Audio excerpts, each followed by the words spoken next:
So I've been thinking a lot about life, death, being present in the moment, thinking about what you want in the future, all these things that are contrasting ideas or dun, dun, dun, dichotomies. This seems to be one of my favorite words and reflective tools. It's a tool. As you start to observe these dichotomies in life, it's kind of like playing devil's advocate in your own head. Now, it's not meant to be aggressive, right? It's not meant to label right or wrong. That is not the benefit of using dichotomies in life. However, as we play, this devil's advocate in our mind, especially with our thoughts, we might think one thing, but we should also start to explore what is the opposite, because there are undoubtedly people in the world that think the opposite as us. It doesn't mean that we're right, doesn't mean that we're wrong, doesn't mean that they're right or wrong.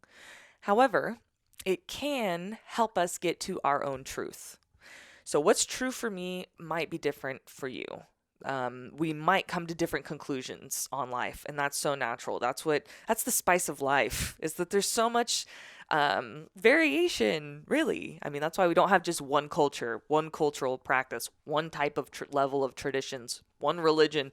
There's so much out there for us to contemplate and reflect on. And it makes life so beautiful, so dynamic, for sure. So, what's my truth might be different from your truth. But one thing is for sure is that as we observe these dichotomies, that most likely we're going to find our own truth somewhere in the middle.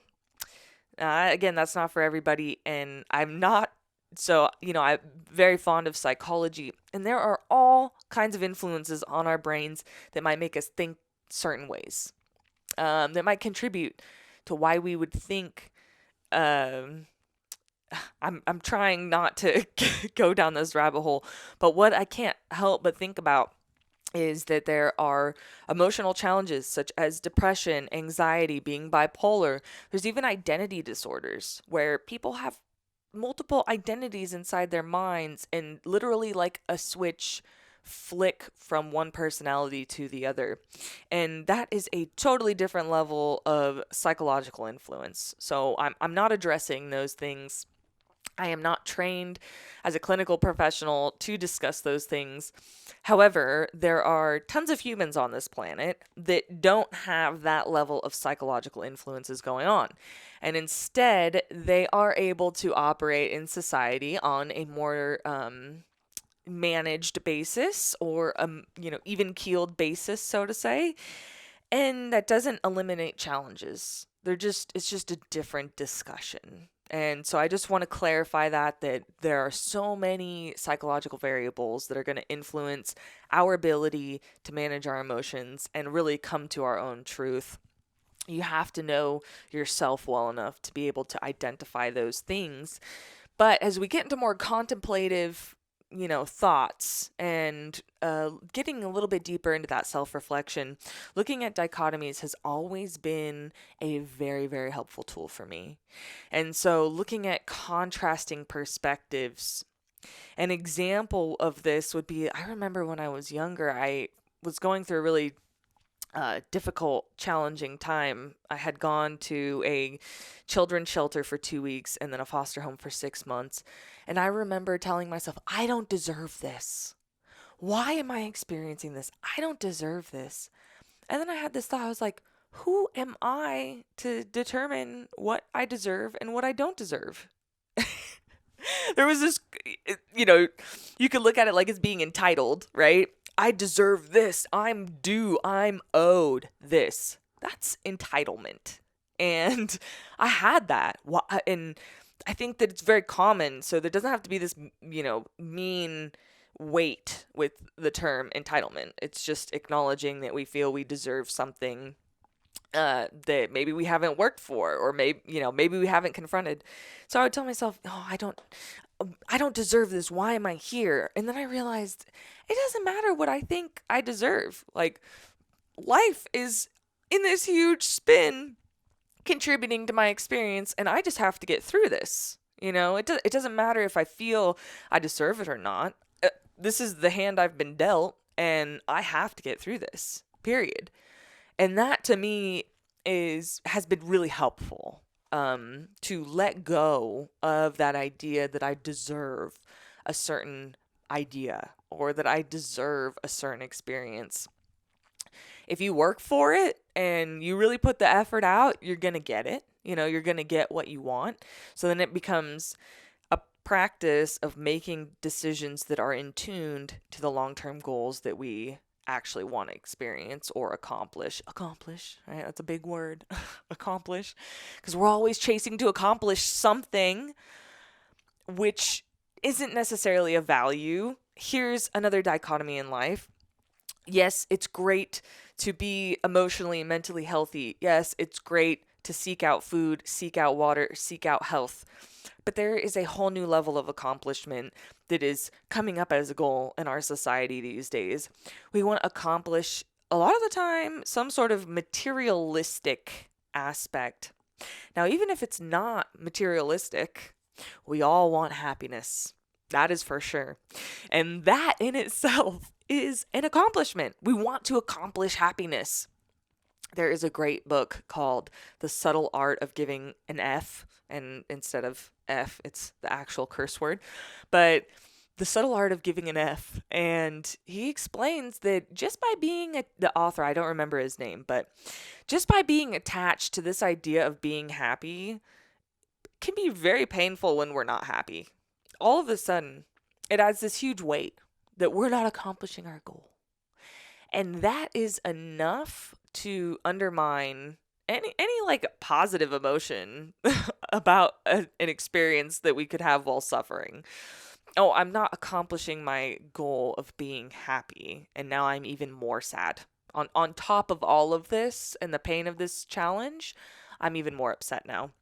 And so, being able to identify that there are these very subtle goals that we have that we could let go of. It's good to seek health and wellness, and I think that it's good to seek, I used to seek happiness, and then it changed to kind of seeking like emotional ease. I really just wanted to feel like peace in my life, and I think that that's a little bit of a different goal, because if I was hit with a challenge and I'm trying to chase happiness, I would just be like, screw you, goal, or screw you, hiccup, obstacle, right? I'm on a goal right now. I got to go and get this thing.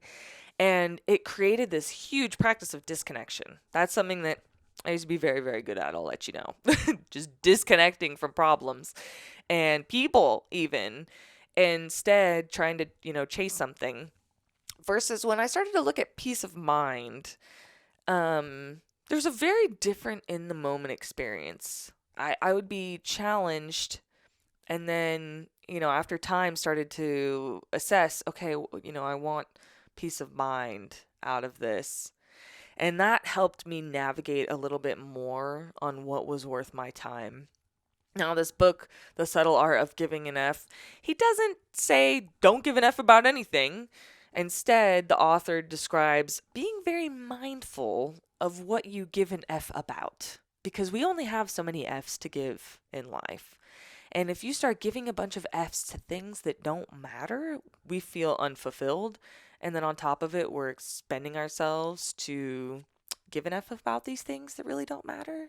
And that creates a lot of bitterness at the end of our life, or when we don't experience the things that we want, or we don't feel fulfilled. We're putting a bunch of effort out and not getting our goal in return, or we're not getting the experience we want in return. So being mindful of what you give an F about is absolutely huge.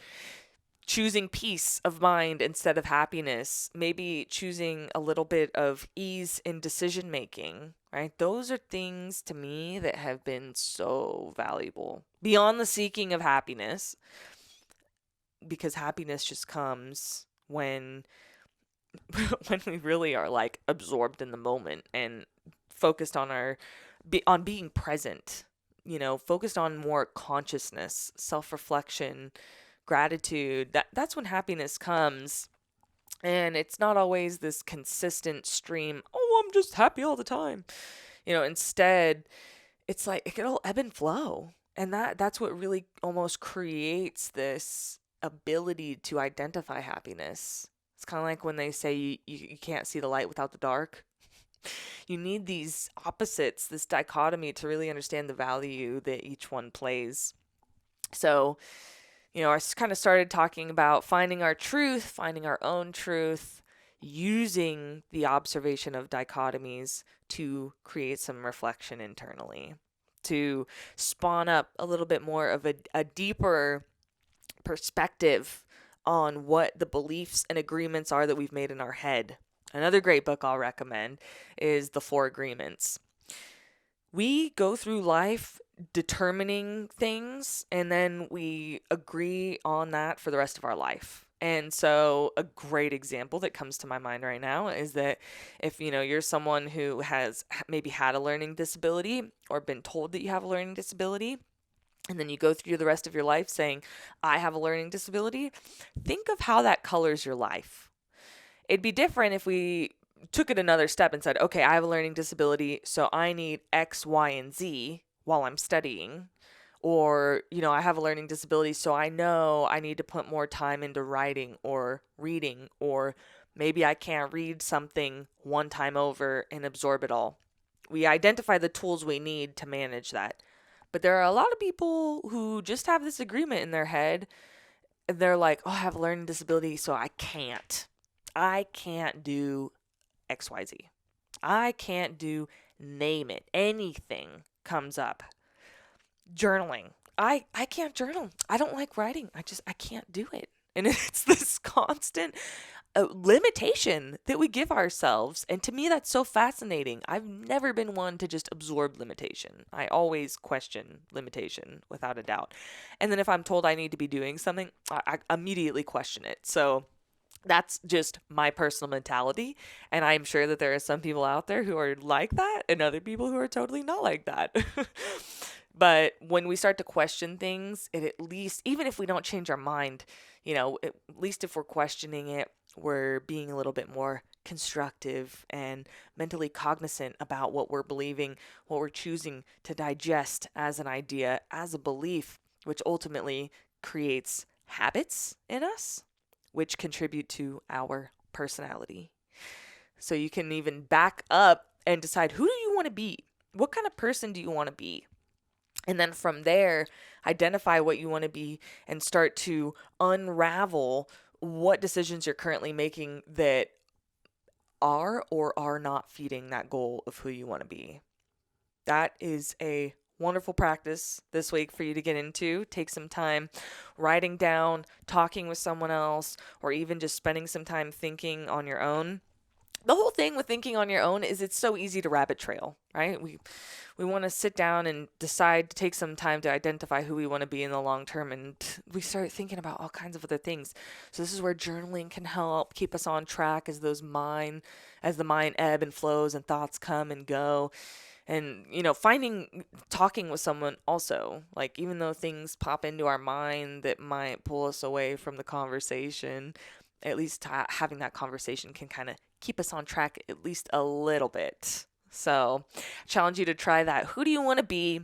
How do you want to act? What kind of habits do you want to have? And then from there, start looking at your day-to-day choices that you're making. Are you treating other people that are in line with that person you want to be? Are you communicating in ways that are in line with that person you want to be? Huge, huge changes and transformations can come from this practice. Looking at dichotomies, asking contrasting questions, all of this stuff can help you find your truth and really find your own fulfillment in this life. So I really, really hope that you take some time to try that out for yourself. Thank you so much for taking the time to listen.